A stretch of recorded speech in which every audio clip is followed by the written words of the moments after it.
লাইফে মানুষ কখন কোন প্রবলেমে পড়বে অ্যাকচুয়ালি কেউ বলতে পারে না, তাই সবাইকে প্রস্তুত থাকতে হয় যে কোনো প্রবলেমে নিজেকে মানিয়ে নিতে, তাহলে কিছুটা হলে প্রবলেম ইজি হয়ে যায়। এত কিছু বলার একটাই কারণ, শ্রীলঙ্কার কলম্বো সিটিতে 6 ডেতে আমাদের সাথে একটা দুর্ঘটনা ঘটে যায়। এই ভুলটা কি আমাদের ছিল, নাকি ট্যুরিস্ট কোম্পানির ছিল, নাকি এয়ারলাইন্সের ছিল? সবকিছু ডিটেলসে শেয়ার করব আজকের এই ব্লগে। So stay tune and is world.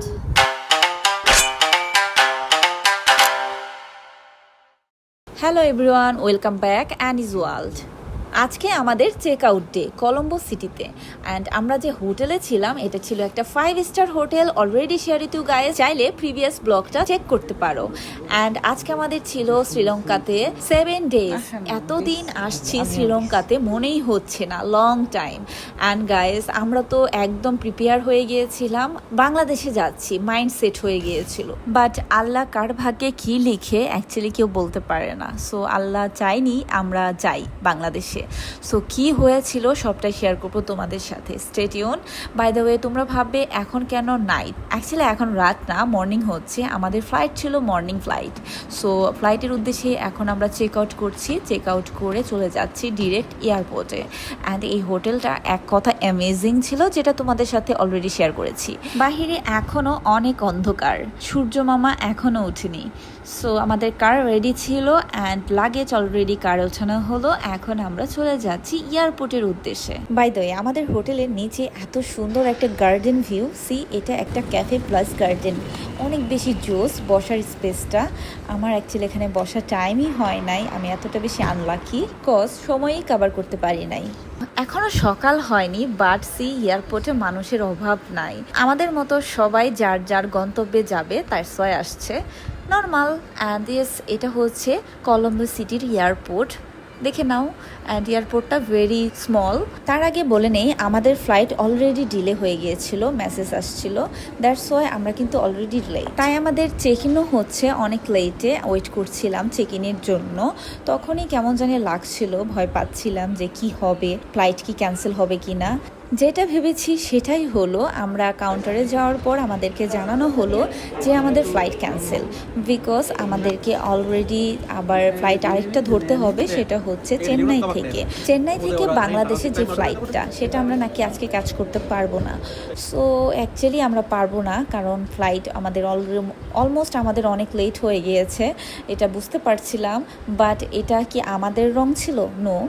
যেহেতু এয়ারলাইন্স ডিলে করেছে, তাদের উচিত ছিল আমাদের জন্য ব্যাকআপ একটা ফ্লাইট রাখা বা নেক্সট একটা ফ্লাইট দেওয়া। অ্যান্ড যদি আমাদেরকে স্টেই করতে হয়, তারা পুরোটা বেয়ার করবে। নো, তারা কিচ্ছু করে নাই। অন্য এয়ারলাইন্সগুলো ফ্লাইট ক্যান্সেল হলে কিন্তু তারা বেয়ার করে, তাদের খরচ থেকে শুরু করে হোটেল, খাওয়া দাওয়া, এভরিথিং। তারা নাথিং আমাদের জন্য কিছু করে। অ্যান্ড আমাদের ট্যুরিস্ট কোম্পানির কথা কি বলবো, যে কোম্পানি থেকে আমরা গিয়েছিলাম, নাইস ট্রিপ কোম্পানি, তারা এতটা ফালতু সার্ভিস দিয়েছে আমাদেরকে। এই শ্রীলঙ্কা আসার পর থেকে আমরা জাস্ট ফেড আপ হয়ে গিয়েছি। তারা পর্যন্ত আমাদেরকে কোনো ধরনের হেল্প করেন। এই মুহূর্তে কোনো ফ্লাইটও অ্যাভেলেবেল ছিল না। দ্যাটস ওয়াই আমরা টাকা দিয়েও যে যাব, তার কোনো উপায় নাই। কোনো ওয়ে না পেয়ে কি আর করার, আমরা থেকে গেলাম। অ্যান্ড নেক্সট ডেতে আমাদের ফ্লাইট দেওয়া হলো মর্নিংয়ে। সো আমরা এয়ারপোর্টের পাশেই একটা হোটেলে উঠলাম। অ্যান্ড হোটেলটা অনেক বেশি জোস ছিল। হোটেল থেকে শুরু করে খাওয়া দাওয়া, এভরিথিং কিন্তু আমাদের নিজেদের পকেট থেকে টাকা দিই। অ্যান্ড আমাদের যে ট্যুরিস্ট কোম্পানি ছিল, তারা আমাদের সাথে যোগাযোগই করে নাই, তারা ভয় পেয়ে গিয়েছে। এতটা খারাপ আমাদের বাংলাদেশের এই ট্যুরিস্ট কোম্পানিগুলা, খুবই ফালতু। তারা প্রত্যেকটা ট্যুরিস্ট কোম্পানি ফালতু হয়। তো যাই হোক, টাকা থাকলে অ্যাকচুয়ালি সবই পসিবল। আলহামদুলিল্লাহ আমাদের সেটা আছে। যে হোটেলটায় আমরা উঠেছিলাম একদম এয়ারপোর্টের কাছে, দ্যাটস ওয়াই একটু এক্সপেন্সিভ ছিল, বাট ভেরি বিউটিফুল হোটেল। আমার কাছে তো অনেক বেশি জোস লাগছে, লাইকে একটা রিসর্ট, অনেক বেশি জোস। আমাদের একটু ব্রেকফাস্ট করতে হবে, কারণ যেহেতু এখন ব্রেকফাস্টের টাইম অলরেডি হয়ে গিয়েছে। অ্যাকচুয়ালি এই সময়টা অনেক বেশি আমরা একটু মেন্টালি প্রেশারে ছিলাম, যেহেতু আমার হাবির অফিস ছিল, বিভিন্ন কাজ ছিল আমারও। সো এইগুলো নিয়ে একটু ফেড আপ ছিলাম। তারপরে ভাবলাম, হোয়াই আমরা তো ফেড আপ হচ্ছি, কারণ লাইফটাকে এনজয় করতে হবে। ধরে বসে থাকলে সেটাতে কোনো লাভ নাই। সো যেটুকু সময় পাচ্ছি এনজয় করো। দ্যাটস ওয়াই আমরা দুজনে আলহামদুলিল্লাহ সব ভুলে গেলাম। ভুলে গিয়ে নিজে নিজেদের মতো সময় স্পেন্ড করতে থাকলাম। এই তো আমরা চলে আসলাম ব্রেকফাস্টে, অ্যান্ড ব্রেকফাস্টের জন্য আমরা এয়ারপোর্টের পাশে একটা রেস্টুরেন্ট সেখানে আসলাম, অ্যান্ড খাবার খুবই টেস্টি ছিল। লাস্টে নিলাম চা। ফ্রেশ ব্রেকফাস্ট করে মাইন্ডটাও ফ্রেশ হয়ে গেল। অ্যান্ড এই রোড দিয়ে যখন হেঁটে যাচ্ছিলাম আমি ভিউ দেখছিলাম, কি সুন্দর তাই না শ্রীলঙ্কা। রোডগুলো তারা পরিষ্কার করছে, ফ্লাওয়ার, একদম গ্রিনিশ ভিউ, ভেরি বিউটিফুল। তোমরা তাহলে কেন শ্রীলঙ্কা আসবা না বলো? হোয়াই? চলে আসো যারা যারা এখনও শ্রীলঙ্কা ভিজিট করনি, আমি বলবো ওয়েলকাম সবাইকে। অ্যান্ড এই তো আমরা হোটেলে চলে আসলাম, আমাদের লাগেজগুলো নিয়ে যাওয়া হচ্ছিল, আমরা এখন চেক ইন করছি। অ্যান্ড এটা ছিল সেকেন্ড ফ্লোরে। এই হোটেল বা রিসর্টের রুমটা চলো আমাদের শেয়ার করি। রুমটা সুন্দর ছিল, very clean, cosy, colourful, private একটা রুম। সবকিছু মিলে অ্যাকচুয়ালি ভালো লাগছিল। সাথে কিন্তু একটা বেলকনিও আছে বাই দ্য ওয়ে। বেলকনি থেকে ভিউটাও অসাধারণ ছিল, পুরো greenish view, also swimming pool view. আমরা ভাবছিলাম এখন একটু ফ্রেশ হয়ে রেস্ট নিব, অ্যান্ড রেস্ট নিতে গিয়ে আমরা একটু ঘুমিয়েও গিয়েছিলাম। ঘুম দিয়ে উঠে এখন আমরা চলে যাব ডিরেক্ট লাঞ্চে, কারণ লাঞ্চের পর আমরা একটু সুইমিং করব, সুইমিং করে মাইন্ডটা ফ্রেশ করব। লাঞ্চের জন্য এগেইন চলে আসলাম সেই রেস্টুরেন্টে যেখানে আমরা ব্রেকফাস্ট করেছি। লাঞ্চের জন্য আমরা অর্ডার করেছি তাদের স্পেশাল বিরিয়ানি, সাথে এই আইটেমটা জাস্ট এক কথা ইয়ামি ছিল, যেটা হচ্ছে মাশরুম ফ্রাই। আমার হাব্বি নিয়েছিল ভেজিটেবলস, সাথে একটা আইটেম ছিল সেটা হচ্ছে এই শুটকি টাইপের। সব কিছু খাবার এক কথা ইয়ামি ছিল। বিরিয়ানি আমি একদমই লাইক করি না, চিকেন বিরিয়ানি বলো, বিফ বিরিয়ানি বলো, আমার আম্মুর হাতের ছাড়া আমি একদমই খেতে পারি না। বাট এই বিরিয়ানিটা ভালো ছিল, আমি খেতে পেরেছি। অ্যান্ড সাথে আমার favourite mango smoothie. Yes, mango smoothie আমার তো অনেক ফেভারিট। আমার হাব্বি আমার জন্য দিয়েছিল ম্যাঙ্গো স্মুদি, অ্যান্ড সে নিয়েছিল কোক। সব কিছু মিলে দারুণ একটা লাঞ্চ কমপ্লিট করলাম। এখন চলে আসলাম হোটেলে, এখন চলে যাব ডিরেক্ট সুইমিং এর কস্টিউম পরে আমি তো ফুল রেডি অ্যান্ড রেড পরেছি। এই রিসর্টের সুইমিং পুলটাও কিন্তু অনেক বেশি জোস। তার আগে এই প্লেসটা অনেক বেশি সুন্দর না, গার্ডেন বানিয়ে রেখেছে, অ্যান্ড এখানে হোর্ডিংও আছে। চলো এখন চলে যাই সুইমিং এ। আমার হাব্বি তো আগে সে চলে যাচ্ছে সুইমিং এ, অ্যান্ড দেন তার মনে হলো আসো তোমাকে একটা ক্লিপ নিয়ে দিই। সো সে ভিডিও করা আমার স্টার্ট করে দিল, একটার পর একটা পিকচার ভিডিও সে নিয়েই যাচ্ছে, অ্যান্ড আমি পোজ দিয়েই যাচ্ছি।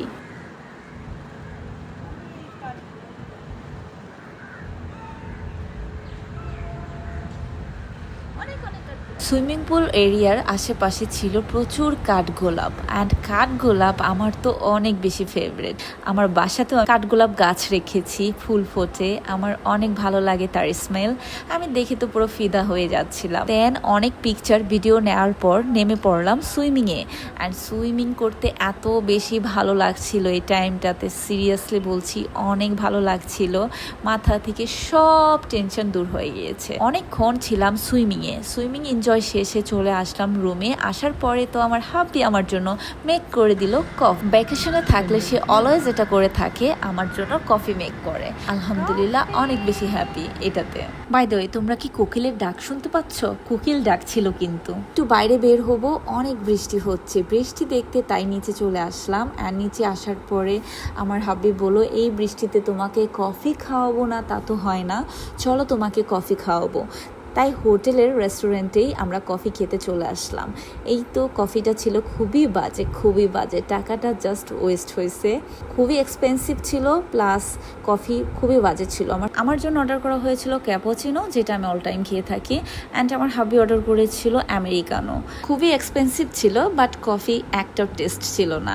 কফি খাওয়া শেষে রুমে এসে আমরা ফুল রেডি হয়ে যাচ্ছি, কারণ আমাদের মর্নিংয়ে যেহেতু ফ্লাইট, আমরা একটু আর্লি বের হয়ে যাব এয়ারপোর্টে। অ্যান্ড আল্লাহর কাছে প্রে করছিলাম যে এয়ারপোর্টে যে আজকে ভালোই সব কিছু যেন হয়ে যায়। খুবই টেন্স হয়ে যাচ্ছিলাম, ইনশাল্লাহ ভালো কিছু হবে আজকে, আমাদের ফ্লাইট ঠিকঠাক থাকবে, এটাই প্রে করছিলাম। দেন লাগেজ টাগেজ সব প্যাকিং করা আমার ডান। আমরা এখন বের হয়ে যাব, অ্যান্ড বের হওয়ার জন্য ওয়েট করছিলাম কারের। অলরেডি আমাদের কার চলে আসছে। এয়ারপোর্ট পৌঁছানোর পর চেক ইন কমপ্লিট করলাম। অলসো ইমিগ্রেশন সবকিছু আলহামদুলিল্লাহ আজকে স্মুথলি হয়েছে। নাও আছি ডিউটি ফ্রিতে। শ্রীলঙ্কার এটা হচ্ছে duty free, very small. And এখানে আমি কিছু ব্র্যান্ডও চেক করছিলাম। তো অলসো জেমসের যে জুয়েলারিগুলো আমি পারচেস করেছি এখানে অ্যাভেলেবেল ছিল। এই পার্পেলটা এক কথায় ওয়াও ছিল, একটু এক্সপেন্সিভ, 3 লাখ টাকা এই জাস্ট এই পেন্ডেন্টটাই। বাই দ্য ওয়ে দেন আমি একটু চেক করছিলাম একটু মেকআপ পারচেস করব, যেগুলো আমার এখন নিট সেগুলোই। অ্যান্ড শ্যানেল খুঁজছিলাম, নট অ্যাভেলেবেল, শ্যানেল এখানে ছিল না। দ্যাটস ওয়াই ডিওরেই চলে গেলাম। And Dior my favourite, yes, Chanel most favourite and Dior favourite. So Dior থেকে আমি নিয়ে নিয়েছিলাম একটু কন্ট্রোর। আমার যেহেতু কন্ট্রোরের প্রয়োজন ছিল তাই ডিওরের শেডগুলো আমি চেক করছিলাম আমি কোন কন্ট্রোরটা নিব। অ্যাকচুয়ালি মেকআপ পারচেস করতে আসলে তো মাথা এমনিতেই কারো ঠিক থাকে না, কোনো মেয়েরই থাকার কথা না। সো মনে হচ্ছিল আরও কিছু পারচেস করে, তারপর একটা তো চেক করেই যাচ্ছিলাম, যেহেতু এগুলো সব টেস্টার থাকে, টেস্ট করে নেওয়াটাই বেটার। দেন চলে আসলাম বিলিং কাউন্টারে, বিল করছিলাম। সো আমার shopping done, happy shopping, Dior shopping. যে কান্ট্রিতে যখনই যাই আমি মেকআপ কালেকশন করি। আমি বাংলাদেশ থেকে খুবই মেকআপ কম কিনি, কেনাই হয় না বললে চলে। টুকটাক যখন বেশি প্রয়োজন পড়ে যায় তখনই পারচেস করি। তাছাড়া আমি বাহির থেকে অলওয়েজ মেকআপ কালেক্ট করে থাকি অ্যান্ড অল ব্র্যান্ড। আমি ব্র্যান্ড ছাড়া মেকআপ একদমই লাইক করি না। মোস্ট অফ দ্য আমার ব্র্যান্ড হচ্ছে Chanel and Dior, also Charlotte Tilbury. By the way এখন একটু ক্ষুধা লেগেছে, দ্যাটস ওয়াই চলে আসলাম ডমিনোজ। অনেকদিন পর ডমিনোজ খাচ্ছি অ্যান্ড সেটা শ্রীলঙ্কা ডিউটি ফ্রিতে। এইটুকু ডমিনোজের প্রাইস গাইজ তোমরা জাস্ট অ্যামেজিংও করতে পারবা না কতটা প্রাইস। এটার প্রাইস পড়েছে আমাদের প্রায় 3,500 টাকার মতো। ডিউটি ফ্রি মানেই এক্সপেন্সিভ। ফ্লাইট টাইম হয়ে গিয়েছে, এখন চলে যাচ্ছি ফ্লাইটে। আমাদের ট্রানজিট হচ্ছে চেন্নাইতে। চেন্নাই থেকে আমাদের ফ্লাইট বাংলাদেশে। ও মাই গড, কত দিন পর বাংলাদেশে ব্যাক করছি, সবার সাথে দেখা হবে, ভালোই লাগছিল। অনেক দিন দেশ ছেড়ে আমরা ঘুরতে বের হয়েছি। ফ্লাইট শেষে আমরা পৌঁছে যাই চেন্নাই এয়ারপোর্টে। চেন্নাই এয়ারপোর্ট আমাদের কাছে খুবই ভালো লেগেছে। রিল্যাক্সিং এর জন্য সুন্দর এরকম ডিভান্ডার স্টাইলে ছিল, যেখানে রেস্ট নেওয়া যায়। যেহেতু আমাদের ট্রানজিট ছিল সো আমরা রেস্ট নিতে পেরেছি। অ্যান্ড আমার হাব্বি আমার জন্য নিয়ে আসলো সেই কফি অ্যান্ড চা, যেটা আমরা যাওয়ার সময় এই চেন্নাই এয়ারপোর্টে খেয়েছিলাম। সেখান থেকে আবার পারচেস করলো, কারণ তাদের চা অ্যান্ড কফি অনেক বেশি টেস্টি ছিল। অ্যান্ড আমি আজকে নিলাম চা, একটু চাটা খেয়ে দেখবো কেমন। অ্যাকচুয়ালি চাটা অনেক টেস্টি ছিল। অলসো নিয়ে নিলাম একটু স্ন্যাক্স। এদিকে আমাদের ফ্লাইটের টাইম হয়ে গিয়েছে, অলরেডি চেক ইন হয়ে যাচ্ছে। আমরা চলে যাচ্ছি এখন চেক ইনে। এখন আমাদের Chennai to Bangladesh flight, finally আমাদের বাংলাদেশি ফ্লাইট ছিল খুবই বোরিং ফ্লাইট শেষ করে আলহামদুলিল্লাহ আমরা ল্যান্ড করলাম বাংলাদেশে। অ্যান্ড গাইজ, বাংলাদেশে ল্যান্ড করার পর যে এক্সপিরিয়েন্সটা আমাদের সবার সাথে হয়ে থাকে এই পরিবেশটায়, বিভিন্ন ধরনের এয়ারপোর্টে ঝামেলা হয়েই থাকে, সেটা লাগেজ নিয়ে হোক, মারামারি হোক, এভরিথিং। মানে আমাদের বাংলাদেশে এগুলোই সম্ভব, অন্য কোনো কান্ট্রিতে এগুলো আমি কোনোদিনই দেখতে পেলাম না। যেটা হয় আমাদের দেশেই হয়। নিজের দেশ নিয়ে আর কি বলবো। বাই দ্য ওয়ে আমরা লাগেজ পেলাম অনেক লেটে। লাগেজের অবস্থা তো শেষ, মানে লাগেজ তারা পারলে ভেঙে ফেলে। আমার কার চলে আসছে আমাদেরকে পিক করতে। অ্যান্ড আলহামদুলিল্লাহ সব কিছুর জন্য সুন্দর একটা ট্যুর দিয়ে ফেললাম বাংলাদেশে। অ্যান্ড নেক্সট ট্যুর কোথায় হতে যাচ্ছে আমাদের সেটা প্ল্যান অলরেডি ডান। সো কোথায় হতে পারে তোমরাও গেস করতে থাকো। That's all for today. Stay tune, Annie's world. Love you all, bye by.